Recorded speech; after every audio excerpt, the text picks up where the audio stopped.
Hi all, I+ training സൊല്യൂഷൻസിൻ്റെ പുതിയൊരു ക്ലാസ്സിലേക്ക് സ്വാഗതം.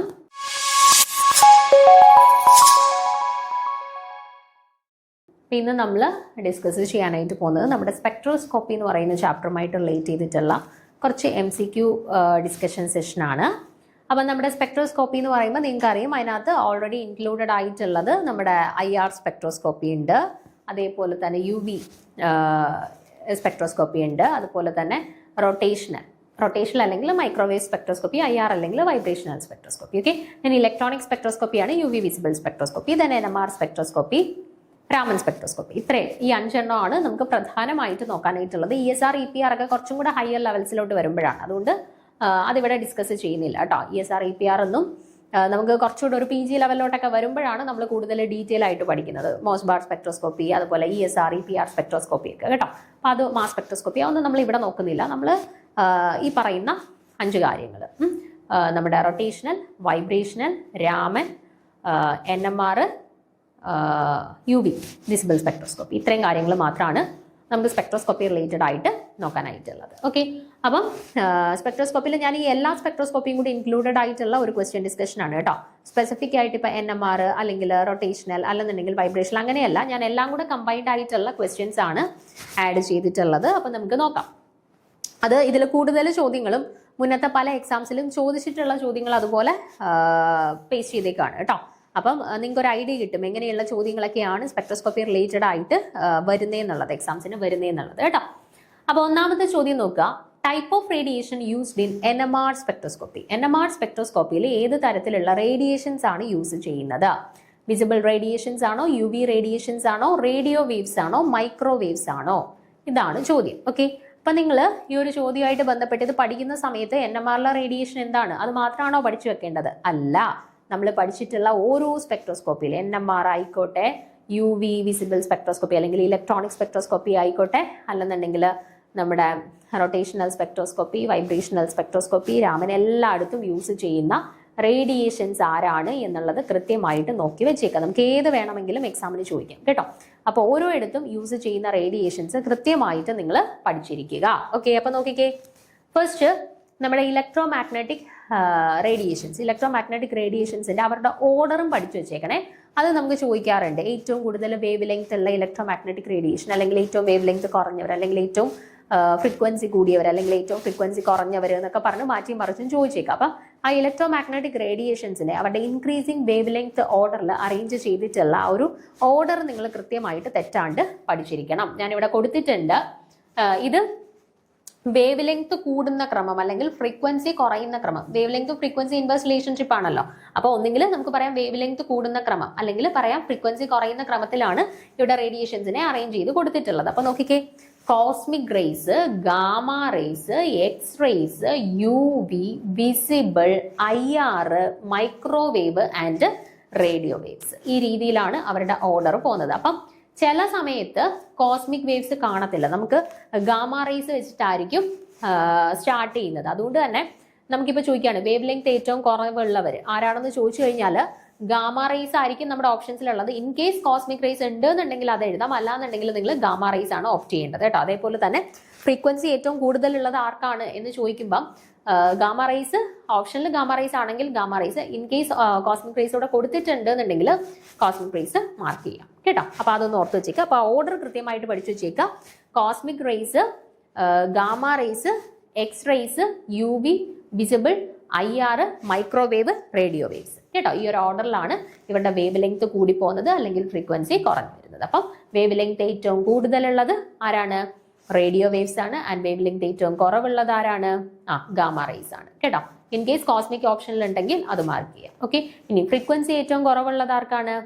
ഫ്രീക്വൻസി ഏറ്റവും കുറവുള്ളത് റേഡിയോ വേവ്സിനാണ്. ആൻഡ് ഫ്രീക്വൻസി ഏറ്റവും കൂടുതലുള്ളത് ആർക്കാണെന്ന് ചോദിച്ചു കഴിഞ്ഞാൽ ഗാമ റേസിനാണ്. അത് കൃത്യമായിട്ട് ഓർത്ത് വെച്ചേക്കുക. അത് റിലേറ്റഡ് ആയിട്ട് ക്വസ്റ്റ്യൻസ് വരാറുള്ളതാണ്. ഇനി ഞാൻ ഓരോ സ്പെക്ട്രോസ്കോപ്പിലും യൂസ് ചെയ്യുന്ന റേഡിയേഷൻസ് ഇവിടെ കൊടുത്തിട്ടുണ്ട്. അത് നിർബന്ധമായിട്ട് നോക്കി വെച്ചേക്കാം.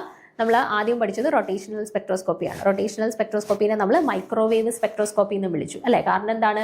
അവിടെ നമ്മൾ മൈക്രോവേവ് റേഡിയേഷൻസ് കൊടുത്തിട്ടാണ് ഒരു റൊട്ടേഷണൽ എനർജി ലെവലിൽ നിന്നും അടുത്ത റൊട്ടേഷണൽ എനർജി ലെവൽസിലേക്ക് ട്രാൻസിഷൻസ് പോസിബിൾ ആക്കിയത് അല്ലേ? അപ്പം നമ്മുടെ റൊട്ടേഷണൽ സ്പെക്ട്രോസ്കോപ്പിയിൽ നമ്മൾ യൂസ് ചെയ്യുന്ന റേഡിയേഷൻസ് എന്ന് പറയുന്നത് മൈക്രോവേവ് റേഡിയേഷൻസ് ആണ്. ഓക്കെ, വൈബ്രേഷണൽ സ്പെക്ട്രോസ്കോപ്പിയിലോ വൈബ്രേഷണൽ സ്പെക്ട്രോസ്കോപ്പിനെ തന്നെ IR സ്പെക്ട്രോസ്കോപ്പി എന്നും പറയാറുണ്ട് അല്ലേ. അപ്പോൾ വൈബ്രേഷണൽ സ്പെക്ട്രോസ്കോപ്പിയിൽ നമ്മൾ യൂസ് ചെയ്യുന്ന റേഡിയേഷൻസ് എന്ന് പറയുന്നത് ഏതാണ്? IR റേഡിയേഷൻസ് ആണ് അല്ലേ. IR റേഡിയേഷൻസ് പ്രൊവൈഡ് ചെയ്തിട്ടാണ് ഡിഫറെൻറ്റ് വൈബ്രേഷണൽ എനർജി ലെവൽസിൻ്റെ ഇടയിൽ ട്രാൻസിഷൻസ് നടക്കുന്നത്. ഓക്കെ, അപ്പോൾ അവിടെ വൈബ്രേഷണൽ സ്പെക്ട്രോസ്കോപ്പിൽ നമ്മൾ യൂസ് ചെയ്യുന്ന റേഡിയേഷൻസ് എന്ന് പറയുന്നത് IR റേഡിയേഷൻസ് ആണ്. ഓക്കെ, ഇനി അടുത്തത് NMR സ്പെക്ട്രോസ്കോപ്പി. NMR സ്പെക്ട്രോസ്കോപ്പിയിൽ ഏത് റേഡിയേഷൻസ് ആയിരുന്നു നമ്മൾ യൂസ് ചെയ്യുന്നത്? NMR nuclear magnetic resonance spectroscopy എന്നാണ് ഫുൾ ഫോം കേട്ടോ. അപ്പോൾ NMR സ്പെക്ട്രോസ്കോപ്പിയിൽ നമ്മൾ യൂസ് ചെയ്യുന്ന റേഡിയേഷൻസ് ഏതാണ്? റേഡിയോ വേവ്സ് ആണ്. റേഡിയോ റേഡിയേഷൻസ് അല്ലെ റേഡിയോ വേവ്സിനെയാണ് യൂസ് ചെയ്യുന്നത്. ഇനി അടുത്ത് ഇലക്ട്രോണിക് സ്പെക്ട്രോസ്കോപ്പി. ഇലക്ട്രോണിക് സ്പെക്ട്രോസ്കോപ്പിയുടെ വേറൊരു പേര് തന്നെ UV വിസിബിൾ സ്പെക്ട്രോസ്കോപ്പി എന്നാണ് അല്ലേ. അപ്പോൾ ഇലക്ട്രോണിക് സ്പെക്ട്രോസ്കോപ്പിയിൽ നമ്മൾ ഏത് റേഡിയേഷൻസ് ആണ് യൂസ് ചെയ്യുന്നത്? UV വിസിബിൾ റേഡിയേഷൻസിനെയാണ് യൂസ് ചെയ്യുന്നത്. ഓക്കെ, അടുത്ത ESR സ്പെക്ട്രോസ്കോപ്പി. ESR നമുക്ക് ആവശ്യമില്ല എങ്കിലും ഒന്ന് നോക്കി വെച്ചാൽ മൈക്രോവേവ് റേഡിയേഷൻസ് ആണ് ESR സ്പെക്ട്രോസ്കോപ്പിയിൽ റേഡിയേഷൻസ് ആയിട്ട് യൂസ് ചെയ്യുന്നത് കേട്ടോ. Microwave radiations. ഓക്കെ ആണേ. അപ്പോൾ ഇവിടെ നമുക്ക് ചോദ്യത്തിൽ ചോദിച്ചിട്ടുള്ളത് NMR സ്പെക്ട്രോസ്കോപ്പിയിൽ യൂസ് ചെയ്യുന്ന റേഡിയേഷൻസ് ആണ്. അതേതാണ്? റേഡിയോ വേവ്സ് ആണ്. അപ്പോൾ അത് മാത്രം നോക്കി വെക്കാണ്ട് ബാക്കിയുള്ള സ്പെക്ട്രോസ്കോപ്പിയിലും യൂസ് ചെയ്യുന്ന റേഡിയേഷൻസ് ഏതാണെന്നുള്ളത് കൃത്യമായിട്ട് നോട്ട് ചെയ്ത് വെക്കാൻ ശ്രദ്ധിക്കുക. ഓക്കെ ആണേ. അടുത്ത ചോദ്യത്തിലോട്ട് പോവാം. രണ്ടാമത്തെ ചോദ്യം, which of the following statement is correct? അപ്പോൾ തന്നിട്ടുള്ളതിൽ ശരിയായിട്ടുള്ള സ്റ്റേറ്റ്മെന്റ് തിരഞ്ഞെടുക്കാനാണ് ചോദ്യം. അപ്പം വായിച്ചു നോക്കിക്കേ. Wavelength is directly proportional to wave number. അടുത്തത് wave number is directly proportional to energy. അടുത്തത് wavelength is directly proportional to frequency. അടുത്തത് wavelength is directly proportional to energy. അപ്പോൾ ഇവിടെ വേവ് ലെങ്തും ഫ്രീക്വൻസിയും എനർജിയും ഒക്കെ തമ്മിലുള്ള റിലേഷൻസ് നമുക്ക് ഇവിടെ കൊടുത്തിട്ടുണ്ട്. അപ്പൊ നമുക്ക് അറിയാവുന്ന റിലേഷൻസ് ഒക്കെ നമുക്കൊന്ന് എഴുതി വെക്കാം. E is equal to H nu ഉണ്ട്, nu is equal to C by lambda ഉണ്ട് അല്ലേ. അപ്പൊ E equal to H nu. അപ്പൊ എനർജിയും ഫ്രീക്വൻസിയും തമ്മിൽ ഡയറക്റ്റ് റിലേഷൻഷിപ്പ് ആണ്. And nu equal to C by lambda. ഫ്രീക്വൻസിയും വേവ് ലെങ്തും തമ്മിൽ ഇൻവേഴ്സ് റിലേഷൻഷിപ്പ് ആണ്. ഇനി നമുക്ക് ഓരോന്നായിട്ട് നോക്കാം. വേവ് ലെങ്തും is directly proportional to wave number. Wave number എന്ന് പറഞ്ഞാൽ എന്താണ്? 1 ബൈ ലാംഡ ആണ് അല്ലേ. വേവ് നമ്പർ എന്ന് പറയുന്നത് 1 ബൈ ലാംഡ ആണ്. അപ്പൊ വേവ് ലെങ്തും വേവ് നമ്പറും തമ്മിൽ ഇൻവേഴ്സ് റിലേഷൻഷിപ്പ് ആണ് അല്ലേ. പക്ഷെ അവിടെ കൊടുത്തേക്കുന്നത് എന്താണ്? Wavelength is directly proportional to wave number എന്നാണ്. ശരിയാണോ? അല്ല, തെറ്റാണ്. അടുത്ത wave number is directly proportional to energy. Wave number എന്ന് പറയുന്നത് എനർജിയുമായിട്ട് ഡയറക്ട്ലി പ്രൊപ്പോർഷണൽ ആണ്. നോക്കി, E is equal to H nu ആണ് അല്ലെ. എച്ച് ന്യൂ എന്ന് പറയുമ്പോഴത്തേനും ഫ്രീക്വൻസിയുടെ ടേമിലാണ് വരുന്നത്. അപ്പൊ അവിടെ വേവ് നമ്പർ എന്ന് പറയുന്നത് അല്ലെങ്കിൽ HC ബൈ ലാംഡ ആണ്. 1 ബൈ ലാംഡ എന്ന് പറയുന്നത് എന്താണ്? ന്യൂ ബാർ വേവ് നമ്പർ ആണ് അല്ലെ. അപ്പം 1 ബൈ ലാംഡ എന്ന് പറഞ്ഞാൽ അത് വേവ് നമ്പർ എന്ന് പറയുന്നത്. ദാറ്റ് മീൻസ് എനർജിയും വേവ് നമ്പറും എന്താണ്? ഡയറക്റ്റ് റിലേഷൻഷിപ്പ് ആണ് അല്ലെ. Equal to HC by lambda ആണ്. 1 ബൈ ലാംഡയ്ക്ക് നമുക്ക് എന്ത് കൊടുക്കാം? വേവ് നമ്പർ എന്ന് കൊടുക്കാം അല്ലെ. അപ്പൊ ഈ directly proportional to wave number correct ആണ്. അടുത്ത നോക്കിക്കോ ഒന്ന്. Wavelength is directly proportional to frequency. Wave ലെങ്തും ഫ്രീക്വൻസിയും തമ്മിൽ ഡയറക്റ്റ് റിലേഷൻഷിപ്പ് ആണോ? അല്ല, ഇൻവേഴ്സ് റിലേഷൻഷിപ്പ് ആണ്. അടുത്ത wavelength is directly proportional to energy ആണോ? Equal to HC by lambda ആണ്. വേവ് ലെങ്തും എനർജിയും തമ്മിൽ ഇൻവേഴ്സ് റിലേഷൻഷിപ്പ് ആണ്. അപ്പൊ അത് ശരിയാണോ? അല്ല. അപ്പൊ തന്നിട്ടുള്ളതിൽ ശരിയായിട്ടുള്ള സ്റ്റേറ്റ്മെന്റ് എന്ന് പറയുന്നത് ഏതാണ്? രണ്ടാമത്തെ ഓപ്ഷൻ ആണ്. Wave number is directly proportional to energy. ഇതാണ് കറക്റ്റ് ആയിട്ടുള്ള സ്റ്റേറ്റ്മെന്റ് കേട്ടോ. അപ്പൊ അത് ഇക്വേഷനൊക്കെ ഒന്ന് എഴുതി നോക്കി ചിന്തിച്ചിട്ട് വേണം ചെയ്യാൻ. നമുക്ക് ചിലപ്പോൾ നമ്മൾ ചാടിക്കറിയാം ഇത് ശരിയാണല്ലോ എന്ന് പറഞ്ഞിട്ട് മാർക്ക് ചെയ്ത് വെക്കും. പക്ഷെ എല്ലാം ഏകദേശം ഒരുപോലെയുള്ള ഓപ്ഷൻസ് ആണ്. അപ്പൊ നമുക്ക് തെറ്റാൻ സാധ്യതയുണ്ട്. അപ്പോൾ ഇക്വേഷൻസ് എല്ലാം ആദ്യം എഴുതി വെച്ചിട്ട് പറഞ്ഞിരിക്കുന്ന ഓരോ ഓപ്ഷൻസും ഇക്വേഷനുമായിട്ട് ഒന്ന് താരതമ്യം ചെയ്ത് നോക്കിയിട്ട് വേണം ആൻസർ ചെയ്യാനായിട്ട്. ഓക്കെ, അടുത്ത മൂന്നാമത്തെ ചോദ്യം നോക്കാം. Which of the following molecule is NMR active? അപ്പൊ തന്നിട്ടുള്ള മോളിക്യൂൾസിൽ NMR ആക്റ്റീവ് ആയിട്ടുള്ള മോളിക്യൂളിനെ കണ്ടെത്താനാണ് ചോദ്യം. ഓക്കെ, അപ്പം C612, C613, CO816, He2 ഇതിൽ ആരാണ് NMR ആക്റ്റീവ് എന്നാണ് ചോദ്യം. ഓക്കെ, അപ്പം ഇവിടെ ഓർത്തിരിക്കേണ്ട ഒരു കാര്യം എന്ന് പറയുന്നത് നമ്മൾ കൺസിഡർ ചെയ്യുന്ന ഒരു മോളിക്യൂളിൻ്റെ അറ്റോമിക് നമ്പറും അറ്റോമിക നമ്പറും മാസ് നമ്പറും ഈവൻ ആണ് എന്നുണ്ടെങ്കിൽ ഈവൻ ആണ് നമ്മൾ കൺസിഡർ ചെയ്യുന്ന മോളിക്യൂളിൻ്റെ അറ്റോമിക നമ്പറും മാസ് നമ്പറും ഈവൻ ആണ് എന്ന് കരുതുക. ഈവൻ ആണ് എന്നുണ്ടെങ്കിൽ അവരുടെ I വാല്യൂ എന്ന് പറയുന്നത് 0 ആയിരിക്കും. ആൻഡ് അങ്ങനെയുള്ള മോളിക്യൂൾസ് NMR ഇനാക്റ്റീവ് ആയിരിക്കും. ഓക്കെ, അപ്പൊ എന്താ പറഞ്ഞത്? നമ്മൾ കൺസിഡർ ചെയ്യുന്ന മോളിക്യൂളിന്റെ അറ്റോമിക് നമ്പറും മാസ് നമ്പറും ഈവൻ ആണ് എന്നുണ്ടെങ്കിൽ, ഓക്കെ, അറ്റോമിക് നമ്പറും മാസ് നമ്പറും ഈവൻ ആണ് എന്നുണ്ടെങ്കിൽ എന്ത് സംഭവിക്കും? ഈവൻ ആണ് എന്നുണ്ടെങ്കിൽ അവരുടെ ഐ വാല്യൂ 0 ആയിരിക്കും, അല്ലെങ്കിൽ അത് NMR ഇനാക്റ്റീവ് ആയിരിക്കും. അപ്പൊ NMR ആക്റ്റീവ് ആവാനായിട്ടുള്ള കണ്ടീഷൻ എന്താണ്? ഒന്നെങ്കിൽ atomic number atomic number mass number രണ്ടും ഓഡ് ആവണം, അല്ലെങ്കിൽ ഒരെണ്ണം ഓടും ഒരെണ്ണം ഈവനും. അറ്റ്ലീസ്റ്റ് ഒരെണ്ണമെങ്കിലും ഓഡായി എന്നുണ്ടെങ്കിൽ മാത്രമേ അത് NMR ആക്റ്റീവ് ആവുകയുള്ളൂ. അറ്റോമിക് നമ്പർ മാസ് നമ്പർ രണ്ടും ഈവൻ ആണെന്നുണ്ടെങ്കിൽ അവർ NMR ഇനാക്റ്റീവ് ആയിരിക്കും. ഓക്കെ, അപ്പൊ ഇവിടുത്തെ ഓപ്ഷൻസ് നിങ്ങൾ ഓരോന്നായിട്ടൊന്ന് ചെക്ക് ചെയ്ത് നോക്കിക്കുക. ആദ്യത്തെ C612 അറ്റോമിക് നമ്പറും മാസ് നമ്പറും എന്താണ്? ഈവൻ ആയിട്ടാണ് കൊടുത്തിട്ടുള്ളത്. അപ്പൊ NMR ആക്റ്റീവ് ആണോ? അല്ല, NMR ഇനാക്റ്റീവ് ആണ്. അടുത്ത ഓപ്ഷൻ സി ഒന്ന് നോക്കിക്കേ, O816 അവിടെ 816 അറ്റോമിക് നമ്പർ മാസ് നമ്പർ രണ്ടും എന്താണ് കൊടുത്തിട്ടുള്ളത്? ഈവൻ ആണ് അല്ലെ. അപ്പൊ രണ്ടും ഈവൻ ആയതുകൊണ്ട് തന്നെ അവരും എന്താണ്? ഓപ്റ്റിക്കലി ഇനാക്റ്റീവ് ആയിട്ടുള്ള ആളുകളാണ്. ഓക്കെ, സോറി, NMR ഇനാക്റ്റീവ് ആയിട്ടുള്ള ആളുകളാണ്. ഓക്കെ, അടുത്ത ഹീലിയം 24 അവിടെ നോക്കിക്കേ, അറ്റോമിക് നമ്പർ മാസ് നമ്പർ രണ്ടും എന്താണ്? ഈവൻ ആണ്. രണ്ടും ഈവൻ വരുമ്പോൾ NMR ഇനാക്റ്റീവ് ആണ്. ഓക്കെ, അപ്പൊ NMR ആക്റ്റീവ് ആയിട്ടുള്ളത് ആര് മാത്രമേ ഉള്ളൂ? C613 അവിടെ അറ്റോമിക് നമ്പർ ഈവൻ ആണ്, പക്ഷെ മാസ് നമ്പർ ഓടാണ് വന്നിട്ടുള്ളത് അല്ലെ. അപ്പൊ അറ്റ്ലീസ്റ്റ് ഒരാളെങ്കിലും ഓട് വന്നു കഴിഞ്ഞാൽ അത് എന്തായിരിക്കും? NMR ആക്റ്റീവ് ആയിരിക്കും അല്ലെ. സോ ഓപ്ഷൻ ബി എന്ന് പറയുന്നത് എന്തായിരിക്കും? NMR ആക്റ്റീവ് ആയിട്ടുള്ള ഒരു മോളിക്യൂൾ ആയിരിക്കും. ഓക്കെ, സോ ഓപ്ഷൻ ബി ആണ് ശരിയായിട്ടുള്ള ആൻസർ. അപ്പൊ ഇവിടെ അതിന്റെ എക്സ്പ്ലനേഷൻ കൊടുത്തിട്ടുണ്ട്. Even number of protons and neutrons, അല്ലെങ്കിൽ അറ്റോമിക് നമ്പറും മാസ് നമ്പറും ഈവൻ ആവുന്ന സമയത്ത്, അല്ലെങ്കിൽ പ്രോട്ടോൺസിന്റെ എണ്ണവും ന്യൂട്രോൺസിന്റെ എണ്ണവും ഈവൻ ആവുന്ന സമയത്ത് എന്ത് സംഭവിക്കും? If both the number of protons and neutrons in A nucleus R even, the nuclear spin is 0 and the nucleus is NMR inactive. Okay, മനസ്സിലായോ? ഇപ്പൊ കാർബണിന്റെ കേസിൽ, ഓക്സിജന്റെ കേസിൽ ഒക്കെ അതാണ് സംഭവം. ഓക്സിജന്റെ കേസിൽ അറ്റോമിക് നമ്പർ 8 ആണ്, മാസ് നമ്പർ 16. കാർബണിന്റെ കേസിൽ അറ്റോമിക് നമ്പർ 6 ആണ്, മാസ് നമ്പർ 12. രണ്ടും ഈവൻ അല്ലേ. അപ്പൊ അവരുടെ കേസിൽ atomic number mass number even, അല്ലെങ്കിൽ പ്രോട്ടോൺസിന്റെയും ന്യൂട്രോൺസിന്റെ എണ്ണം ഈവൻ ആണ് എന്നുണ്ടെങ്കിൽ അവർ ഓപ്റ്റിക്കലി ഇനാക്റ്റീവ് ആയിരിക്കും. ഓക്കെ, അടുത്ത odd number of protons or neutrons or both, അതായത് ഒന്നെങ്കിൽ പ്രോട്ടോൺസും ന്യൂട്രോൺസും ഓട്, അല്ലെങ്കിൽ അറ്റ്ലീസ്റ്റ് ഒരാളെങ്കിലും ഓട്, അല്ലാന്നുണ്ടെങ്കിൽ അറ്റോമിക് നമ്പറും മാസ് നമ്പർ രണ്ടും ഓട്, അല്ലെങ്കിൽ അറ്റ്ലീസ്റ്റ് ഒരെണ്ണമെങ്കിലും ഓഡ് ആവുന്ന സമയത്ത് എന്ത് സംഭവിക്കും? If either the number of protons or the number of neutrons is odd, the nuclear spin will be non-zero and it should be NMR inactive. ഇവിടെ എക്സാമ്പിൾ തന്നിട്ടുണ്ട് 1H, 13C, 15N, 19F, 31P. ഇവിടെ എല്ലാം at least ഒരാൾ, അല്ലെന്നുണ്ടെങ്കിൽ രണ്ടുപേര്, അതായത് atomic number അല്ലാന്നുണ്ടെങ്കിൽ mass number രണ്ടുപേരും, അല്ലെങ്കിൽ അറ്റ്ലീസ്റ്റ് ഒരാളെങ്കിലും ഓടാണ്. സോ ഇവർക്ക് എല്ലാവരുടെയും ന്യൂക്ലിയർ സ്പിൻ വാല്യൂ എന്ന് പറയുന്നത് non-zero ആണ്. സോ അവരെല്ലാവരും NMR ആക്റ്റീവ് ആയിട്ടുള്ളവരാണ്. ഓക്കെ, അപ്പൊ ഇവിടെ ഡൗട്ട് ഒന്നുമില്ല, ഓപ്ഷൻ ബി ആണ് ശരിയായിട്ടുള്ള ആൻസർ വരുന്നത് കേട്ടോ. അപ്പൊ നിങ്ങൾക്ക് ഇങ്ങനെ ഒരു ചോദ്യം വന്നു കഴിഞ്ഞാൽ നിങ്ങൾ പെട്ടെന്ന് നോക്കുക, അറ്റോമിക് നമ്പർ മാസ് നമ്പർ രണ്ടും ഈവൻ ആണെന്നുണ്ടെങ്കിൽ അത് NMR ഇനാക്റ്റീവ് ആയിരിക്കും. അറ്റ്ലീസ്റ്റ് ഒരാളെങ്കിലും ഓഡ് ആണെന്നുണ്ടെങ്കിൽ അത് NMR ആക്റ്റീവ് ആയിരിക്കും. ഓക്കെ, അടുത്ത ചോദ്യം നോക്കാം. നാലാമത്തെ ചോദ്യം, which of the following molecule is A microwave inactive? Microwave inactive ആയിട്ടുള്ള മോളിക്യൂളിനെയാണ് ചോദിച്ചിട്ടുള്ളത്. അപ്പൊ മൈക്രോവേവ് ഇനാക്റ്റീവ് മീൻസ് എന്താണ്? റൊട്ടേഷണലി ഇനാക്റ്റീവ് ആണ് അല്ലെ. മൈക്രോവേവ് ഇനാക്റ്റീവ് അല്ലാന്നുണ്ടെങ്കിൽ റൊട്ടേഷണലി ഇനാക്റ്റീവ്. അപ്പോൾ ഒരു മോളിക്യൂള് റൊട്ടേഷണലി ആക്റ്റീവ് ആകണം എന്നുണ്ടെങ്കിലുള്ള കണ്ടീഷൻ എന്താണ്? The molecule should have a permanent dipole moment. എന്താണ്? ഒരു മോളിക്യൂള് റൊട്ടേഷണലി ആക്റ്റീവ് ആകണം എന്നുണ്ടെങ്കിലുള്ള കണ്ടീഷനാണ്. റൊട്ടേഷണലി ആക്റ്റീവ് ആകണമെങ്കിലുള്ള കണ്ടീഷനാണ് molecule should have a permanent dipole moment. മോളിക്യൂളിന് ഒരു പെർമനന്റ് ഡൈപോൾ മൊമെന്റ് ഉണ്ടായിരിക്കണം. എന്നാൽ ഞാനിപ്പോ ഒരു H2 അല്ലെങ്കിൽ Cl2 പോലെയുള്ള ഹോമോ ഡയറ്റോമിക് മോളിക്യൂൾസ് എടുത്തു കഴിഞ്ഞാൽ അവർക്കൊരു പെർമനന്റ് ഡൈപോൾ മൊമെന്റ് ഉണ്ടോ? ഇല്ല. ഇങ്ങോട്ടുള്ളത് പരസ്പരം ക്യാൻസൽ ഔട്ട് ചെയ്തിട്ട് 0 ആയി പോകും അല്ലെ. അപ്പൊ ഹോമോ ന്യൂക്ലിയർ ഡയറ്റോമിക് മോളിക്യൂൾസിനെ സംബന്ധിച്ചിടത്തോളം അവർക്ക് എന്തില്ല? പെർമനന്റ് ഡൈപോൾ മൊമെന്റ് ഇല്ല. അപ്പൊ അവർ റൊട്ടേഷണലി ആക്റ്റീവ് ആണോ? അല്ല. ഹോമോ ന്യൂക്ലിയർ ഡയറ്റോമിക് മോളിക്യൂൾസ് എല്ലാം റൊട്ടേഷണലി ഇനാക്റ്റീവ് ആണ്. ഇനി ഞാൻ CO2 പോലെയുള്ള ലീനിയർ മോളിക്യൂളിനെ കൺസിഡർ ചെയ്യുമ്പോഴും എന്താ സംഭവിക്കുന്നത്? ഇങ്ങോട്ടുള്ള ഡൈപോൾ മൊമെന്റും തുല്യമാണ്, ഓപ്പോസിറ്റും ആണ്. സോ പരസ്പരം ക്യാൻസൽഡ് ഔട്ട് ചെയ്തിട്ട് അവരുടെ വാല്യൂ എന്ത് വരും?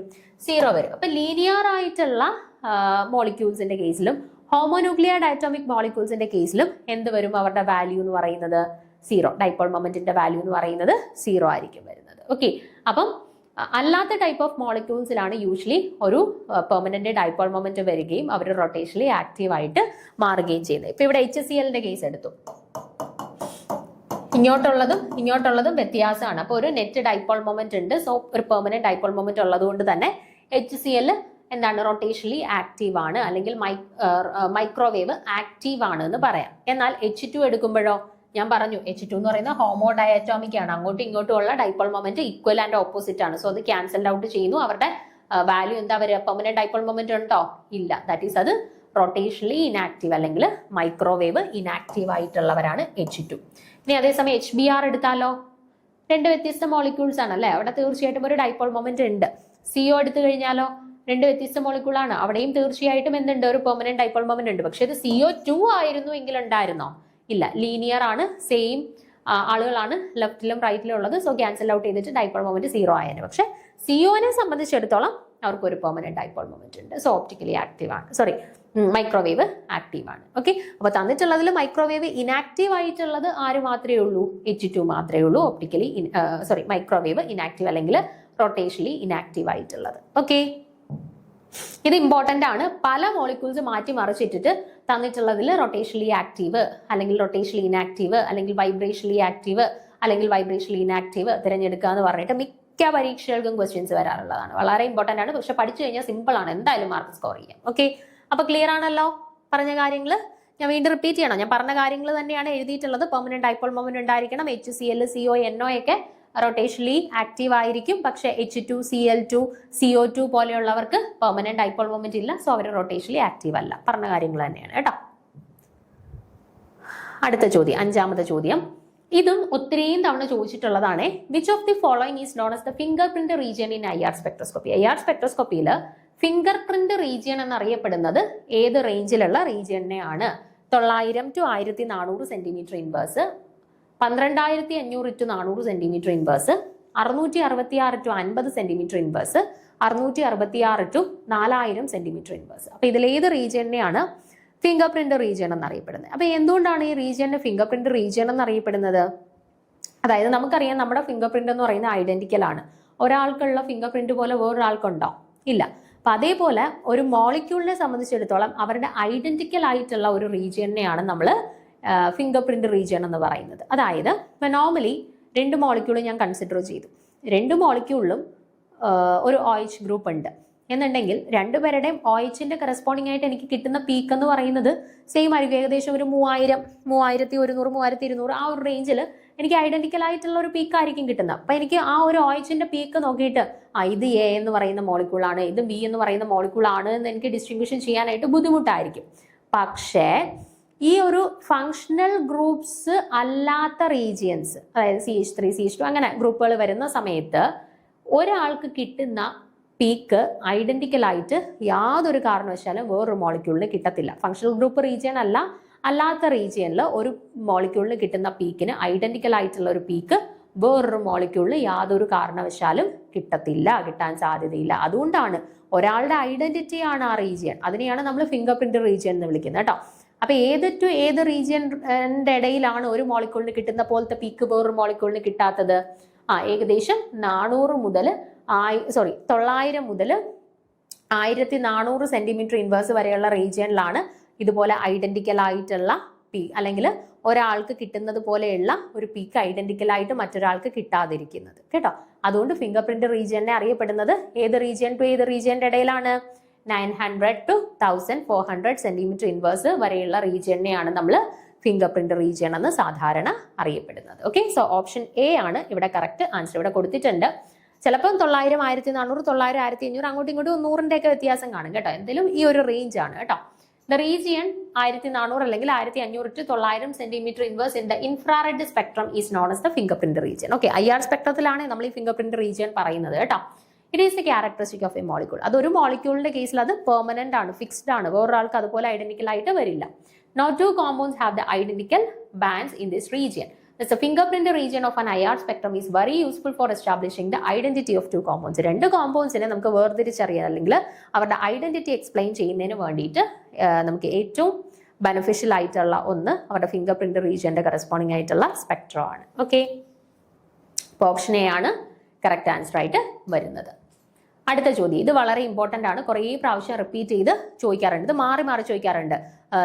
എന്താ maximum intensity shift to maximum, അല്ലെങ്കിൽ ഇൻറ്റൻസിറ്റി ഷിഫ്റ്റ് ടു മിനിമം, അല്ലെങ്കിൽ ഹയർ വേവ് ലെങ്ത് റീജിയനിലോട്ടുള്ള ഷിഫ്റ്റ്, അല്ലെങ്കിൽ ഷോർട്ടർ വേവ് ലെങ്ത് റീജിയനിലോട്ടുള്ള ഷിഫ്റ്റ്, അങ്ങനെ ഓരോന്നും മാറി മാറി ചോദിക്കാറുണ്ട്. അപ്പൊ ഇത് നോക്കിക്കേ, ഇത് കഴിഞ്ഞ ഏതോ ഒരു കെമിസ്ട്രി ബേസ്ഡ് എക്സാമിന് ചോദിച്ച ചോദ്യമാണ്. Which of the following changes cause the decrease in the intensity of absorption? And in absorptionന്റെ ഇന്റൻസിറ്റിയിൽ ഡിക്രീസ് ഉണ്ടാവാൻ കാരണമായിട്ടുള്ള ചേഞ്ച് ഏതാണ്? ഓക്കെ, എന്താണ് decrease in the intensity of absorption? അബ്സോർപ്ഷന്റെ ഇന്റൻസിറ്റിയിൽ ഡിക്രീസ് ഉണ്ടാവാൻ കാരണമായിട്ടുള്ള പ്രോസസ് ഏതാണ്, ചേഞ്ചസ് ഏതാണ്? ഏതാണ്? ഹൈപ്പോക്രോമിക് ഷിഫ്റ്റ് ആണോ, ഹൈപ്പർക്രോമിക് ഷിഫ്റ്റ് ആണോ, ഹിപ്സോക്രോമിക് ഷിഫ്റ്റ് ആണോ, ബാത്തോക്രോമിക് ഷിഫ്റ്റ് ആണോ എന്നാണ് ചോദ്യം. ഓക്കെ, അപ്പം നമുക്ക് ആദ്യം ഇവരുമായിട്ട് റിലേറ്റ് ചെയ്തിട്ടുള്ള കുറച്ച് കാര്യങ്ങളൊന്ന് പറയാം, അതിനുശേഷം ആൻസറിലോട്ട് പോകാം. നമ്മൾ UV സ്പെക്ട്രോസ്കോപ്പി റിലേറ്റഡ് ആയിട്ടുള്ള കുറച്ച് ടേംസ് എന്ന് പറഞ്ഞു പഠിച്ചിട്ടുണ്ടായിരുന്നു. Bathochromic shift, hypsochromic shift, hyperchromic shift, hypochromic shift, പിന്നെ അതിനുശേഷം ഓക്സോക്രോംസ്, ക്രോമോഫോസ്, അല്ലെ? ഈ 6 ടേംസ് വളരെ ഇമ്പോർട്ടൻ്റ് ആണ്.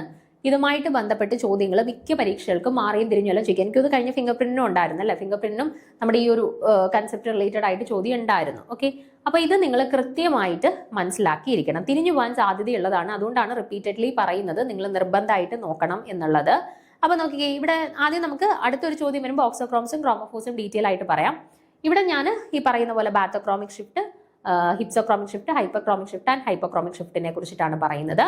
അതിൽ ഫസ്റ്റ് വൺ ആണ് നമ്മുടെ ബാത്തോക്രോമിക് ഷിഫ്റ്റ്. ബാത്തോക്രോമിക് ഷിഫ്റ്റ് എന്ന് പറഞ്ഞാൽ shift towards longer wave length, okay, അല്ലെങ്കിൽ ഹയർ വേവ് ലെങ്ത്. ഒരു ഹയർ വേവ് ലെങ്ത്തിലോട്ടുള്ള അല്ലെങ്കിൽ ഒരു ലോങ്ങർ വേവ് ലെങ്ത്തിലോട്ടുള്ള അബ്സോർപ്ഷൻ മാക്സിമയുടെ ഷിഫ്റ്റിനെയാണ് നമ്മൾ ബാത്തോക്രോമിക് ഷിഫ്റ്റ് എന്ന് പറയുന്നത്. Okay, longer wave length region അല്ലെങ്കിൽ ഹയർ വേവ് ലെങ്ത് റീജിയനിലോട്ടുള്ള ഷിഫ്റ്റിനെയാണ് നമ്മൾ ബാത്തോക്രോമിക് ഷിഫ്റ്റ് എന്ന് പറയുന്നത്. യൂഷ്വലി ഒരു ഓക്സോക്രോമിന്റെ ഒക്കെ പ്രസൻസിലാണ് ബാത്തോക്രോമിക് ഷിഫ്റ്റ് നടക്കാനായിട്ട് സാധ്യതയുള്ളത്.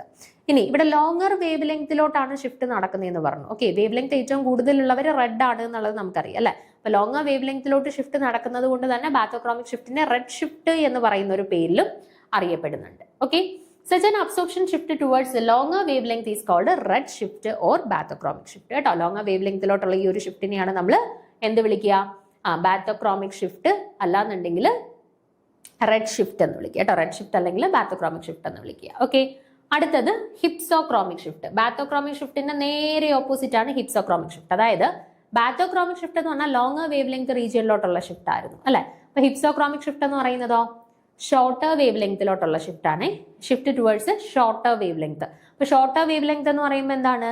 ഏത് കളറാണ്? ബ്ലൂ കളറിനല്ലേ ഷോർട്ടർ വേവ് ലെങ്ത്. സോ അതുകൊണ്ട് തന്നെ നമ്മൾ ഹിപ്സോക്രോമിക് ഷിഫ്റ്റിനെ ബ്ലൂ ഷിഫ്റ്റ് എന്നും അറിയപ്പെടാറുണ്ട്. ഓക്കെ, അപ്പൊ it is the effect by means of which the absorption maximum shift towards the shorter wavelength. Shorter wave ലെങ്തിലോട്ടാണ് ഇവിടെ ഷിഫ്റ്റ് നടക്കുന്നത്. And the absorption shift towards the shorter wavelength is called blue shift. Okay, wavelength കുറഞ്ഞെടുത്തോട്ടാണ് shift. So ഇതിനെ നമ്മൾ blue shift എന്നും അറിയപ്പെടാറുണ്ട്. Okay, അടുത്തത് ഹൈപ്പർക്രോമിക് shift. Hyperchromic shift എന്ന് പറയുമ്പോൾ എന്താണ്? ഹൈപ്പർക്രോമിക് ഷിഫ്റ്റ് എന്ന് പറയുമ്പോഴത്തേന് മറ്റേത് രണ്ടും നമ്മുടെ ബാത്തോക്രോമിക് ആൻഡ് ഹിപ്സോക്രോമിക് ഷിഫ്റ്റ് എന്ന് പറഞ്ഞാൽ വേവ് ലെങ്തിനെ ആസ്പെക്ട് ആക്കിയിട്ടായിരുന്നു, അല്ലെ? ഹയർ വേവ് ലെങ്തിലോട്ട് അല്ലെങ്കിൽ ലോവർ വേവ് ലെങ്തിലോട്ടുള്ള ഷിഫ്റ്റ് ആയിരുന്നു. ഷോർട്ടർ വേവ് ലെങ്തിലോട്ട് അല്ലെങ്കിൽ ലോങ്ങർ വേവ് ലെങ്തിലോട്ടുള്ള ഷിഫ്റ്റ് ആയിരുന്നു. ഇനി അടുത്ത രണ്ടെണ്ണം, അതായത് നമ്മുടെ ഹൈപ്പർക്രോമിക് ഷിഫ്റ്റ് ആയിക്കോട്ടെ, ഹൈപ്പോക്രോമിക് ഷിഫ്റ്റ് ആയിക്കോട്ടെ, അത് ഇന്റൻസിറ്റി ഓഫ് ദി അബ്സോർപ്ഷൻ മാക്സിമയുമായിട്ട് ബന്ധപ്പെട്ട കാര്യങ്ങളാണ്. അതായത് ഇന്റൻസിറ്റി ഓഫ് അബ്സോർപ്ഷൻ മാക്സിമയുടെ ഇന്റൻസിറ്റി കൂടുകയാണെന്നുണ്ടെങ്കിൽ നമ്മൾ അതിനെ ഹൈപ്പർക്രോമിക് ഷിഫ്റ്റ് എന്ന് പറയും. Okay, intensity of absorption maxima കുറയുവാണെന്നുണ്ടെങ്കിൽ നമ്മൾ അതിനെ ഹൈപ്പോക്രോമിക് ഷിഫ്റ്റ് എന്ന് പറയും. Okay, intensity of absorption maxima കൂടുകയാണെന്നുണ്ടെങ്കിൽ അതിനെ hyperchromic shift, and intensity of absorption maxima കുറയുകയാണെന്നുണ്ടെങ്കിൽ അതിനെ ഹൈപ്പോക്രോമിക് ഷിഫ്റ്റ് എന്ന് പറയും. ഓക്കെ, അപ്പൊ നോക്കിക്കേ നിങ്ങൾ, hyperchromic shift, this is an effect due to which the intensity of absorption maximum increases. The introduction of oxochrome group usually cause the increase in intensity. ഇവിടെയും ഓക്സോക്രോമിന്റെ introduction ആണ് ഈ ഹൈപ്പർക്രോമിക് ഷിഫ്റ്റും ഇംപ്രൂവ് ചെയ്യാനായിട്ട് help ചെയ്യുന്ന ഒരു ഫാക്ടർ. ദെൻ ഹൈപ്പർക്രോമിക് നമ്മൾ പറഞ്ഞു എന്താണ്? Lower intensity, absorption maximum shift towards lower intensity, അതിനെയാണ് ഹൈപ്പർക്രോമിക് ഷിഫ്റ്റ് എന്ന് പറയുന്നത്. ഓക്കെ, അപ്പൊ ഇവിടെ കറക്റ്റ് ആൻസർ ഏതാണ്? Decrease in the intensity of absorption. അബ്സോർപ്ഷന്റെ ഇന്റൻസിറ്റി കുറയുന്ന കണ്ടീഷൻ ആണ്. അതെന്താണ്?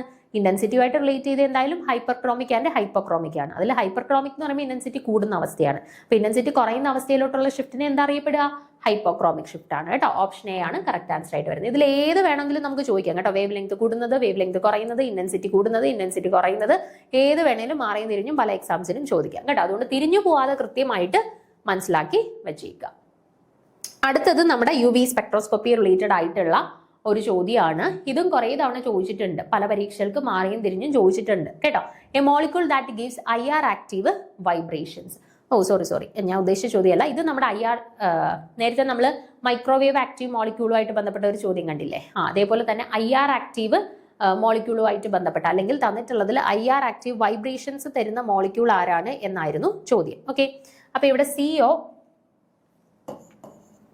CH4NO2 എന്നല്ലേ തന്നിരുന്നത്? CO അല്ല, NOCH4H2. ഓക്കെ, അപ്പൊ ഇവിടെ ആരാണ് vibrational active? Vibrational active means എന്താണ്? IR ആക്റ്റീവ് ആയിട്ടുള്ള മോളിക്യൂള് എന്നാണ് ചോദ്യം. ഓക്കെ, അപ്പൊ നമ്മൾ ഓൾറെഡി പഠിച്ചിട്ടുണ്ടായിരുന്നു ഒരു മോളിക്യൂള് റൊട്ടേഷണലി ആക്റ്റീവ് അല്ലെങ്കിൽ മൈക്രോവേവ് ആക്റ്റീവ് ആവണം എന്നുണ്ടെങ്കിൽ അവളുടെ കണ്ടീഷൻ എന്ന് പറഞ്ഞാൽ they should have a permanent dipole moment അല്ലെ? പെർമനന്റ് ഡൈപോൾ മൊമെന്റ് ഉണ്ടായിരിക്കണം, എങ്കിലാണ് റൊട്ടേഷണലി ആക്റ്റീവ് അല്ലെങ്കിൽ മൈക്രോവേവ് ആക്റ്റീവ് എന്ന് പറയുന്നത്. ഇനി IR ആക്റ്റീവ് അല്ലാന്നുണ്ടെങ്കിൽ വൈബ്രേഷണൽ ആക്റ്റീവ് ആവണം എന്നുണ്ടെങ്കിൽ എന്താണ് കണ്ടീഷൻ? ചേഞ്ച് ഇൻ പോളറൈസബിലിറ്റി അല്ലെ? Change in dipole moment. Okay, sorry, polarisability അല്ല, ചേഞ്ച് ഇൻ ഡൈപോൾ മൊമെന്റ് ഉണ്ടായിരിക്കണം അല്ലെ? മറ്റെടുത്ത് പെർമനന്റ് ഡൈപോൾ മൊമെന്റ്, ഇവിടെ ചേഞ്ച് ഇൻ ഡൈപോൾ മൊമെന്റ് ഉണ്ടായിരിക്കണം, എങ്കിലാണ് നമ്മൾ IR ആക്റ്റീവ് എന്ന് പറയുന്നത്. അപ്പൊ ഇവിടെ നോക്കിക്കേ നിങ്ങൾ ഓരോരുത്തരുടെ കേസിലും. ആദ്യം H2 നോക്കാം. H2 എന്ന് പറയുമ്പോൾ ഹോമോന്യൂക്ലിയർ ഡയറ്റോമിക് മോളിക്യൂൾ ആണ്. ഇങ്ങോട്ടുള്ളതും ഡൈപോൾ മൊമെന്റ് സെയിം ആണ്. അപ്പൊ നമ്മൾ നേരത്തെ പറഞ്ഞു അവർ റൊട്ടേഷണലി ആക്റ്റീവ് അല്ല, അതേപോലെ തന്നെ വൈബ്രേഷണലി ആക്റ്റീവ് അല്ല കേട്ടോ. ഹോമോ ന്യൂക്ലിയർ ഡയറ്റോമിക് മോളിക്യൂൾസിനെ സംബന്ധിച്ചിടത്തോളം അവർ റൊട്ടേഷണലി ആക്റ്റീവ് അല്ല, വൈബ്രേഷണലി ആക്റ്റീവ് അല്ല. ഓക്കെ, അപ്പൊ H2നെ നമുക്ക് നമ്മുടെ ഓപ്ഷൻസിൽ നിന്നും അവോയ്ഡ് ചെയ്യാം. പിന്നുള്ളത് CH4 ആണ്. CH4 നോക്കിക്കേ. CH4ന്റെ ഷേപ്പ് എന്ന് പറഞ്ഞാൽ നമുക്കറിയാം എന്താണ്? പെർഫെക്റ്റ് ടെട്രാഹെഡ്രൽ ആയിട്ടുള്ള ഒരു മോളിക്യൂൾ ആണ് CH4. ഓക്കെ, പെർഫെക്റ്റ് ടെട്രാഹെഡ്രൽ ആയിട്ടുള്ള മോളിക്യൂൾസിനെ സംബന്ധിച്ചിടത്തോളം അവര് IR ഇനാക്റ്റീവ് ആണ് കേട്ടോ. അവർ IR ഇനാക്റ്റീവ് ആണ്, ഓർത്ത് വെച്ചേക്കുക. നമ്മൾ പെട്ടെന്ന് CH4 നോക്കുമ്പോൾ ടെട്രാഹെഡ്രൽ അല്ലേ, അപ്പൊ ഡൈപോൾ മൊമെന്റ് ഉണ്ടായിരിക്കും എന്ന് നമ്മൾ ചിന്തിക്കും. പക്ഷെ പെർഫെക്റ്റ് ടെട്രാഹെഡ്രൽ ആണ്, അതുകൊണ്ട് തന്നെ ഇങ്ങോട്ടുള്ളതും സെയിം ആണ്. ക്യാൻസൽഡ് ഔട്ട് ചെയ്തിട്ട് അത് 0 ആയിട്ട് മാറും കേട്ടോ. അപ്പൊ CH4 പെർഫെക്റ്റ് ടെട്രാഹെഡ്രൽ ഷേപ്പ് ആണ്. ലോൺ പെയർസ് ഒന്നും ഇല്ല, എല്ലാം ബോണ്ട് പെയർസ് മാത്രമേ ഉള്ളൂ. പെർഫെക്റ്റ് ടെട്രാഹെഡ്രൽ ആയതുകൊണ്ട് തന്നെ CH4 മോളിക്യൂളും എന്താണ്? നമുക്ക് IR ഇനാക്റ്റീവ് ആണ്, അല്ലെങ്കിൽ IR ആക്റ്റീവ് വൈബ്രേഷൻസ് തരുന്നില്ല. ഓക്കെ, പിന്നെ നമ്മുടെ ഓപ്ഷൻസിലുള്ളത് NO ആണ്. NOനെ സംബന്ധിച്ച് നമുക്കറിയാം രണ്ട് വ്യത്യസ്ത മോളിക്യൂൾ ആണ് അല്ലെ? അപ്പൊ വ്യത്യസ്ത മോളിക്യൂൾ ആയതുകൊണ്ട് തന്നെ എന്താ, അവർക്കിടയിൽ ഒരു dipole moment, change in dipole moment exist ചെയ്യുന്നുണ്ട്. അതുകൊണ്ട് തന്നെ അവർ എന്തായിരിക്കും? IR ആക്റ്റീവ് ആയിട്ടുള്ള മോളിക്യൂൾ ആണ് NO. ഇനി നമുക്ക് ഇവിടെ ഡൗട്ട് വരാൻ സാധ്യതയുള്ള ഒരു കാര്യമാണ് CO2. അപ്പൊ CO2ന്റെ കേസിൽ നമ്മൾ പഠിച്ചായിരുന്നു. CO2ന്റെ കേസിൽ ഡൈപോൾ മൊമെന്റ് ഓപ്പോസിറ്റ്, രണ്ടും സെയിം ആണ്. അപ്പൊ ഇങ്ങോട്ട് +2 ആണ്, ഇങ്ങോട്ട് -2, ടോട്ടൽ 0 ആവും. സോ അത് റൊട്ടേഷണലി ഇനാക്റ്റീവ് ആണ് എന്ന് നമ്മൾ പഠിച്ചു.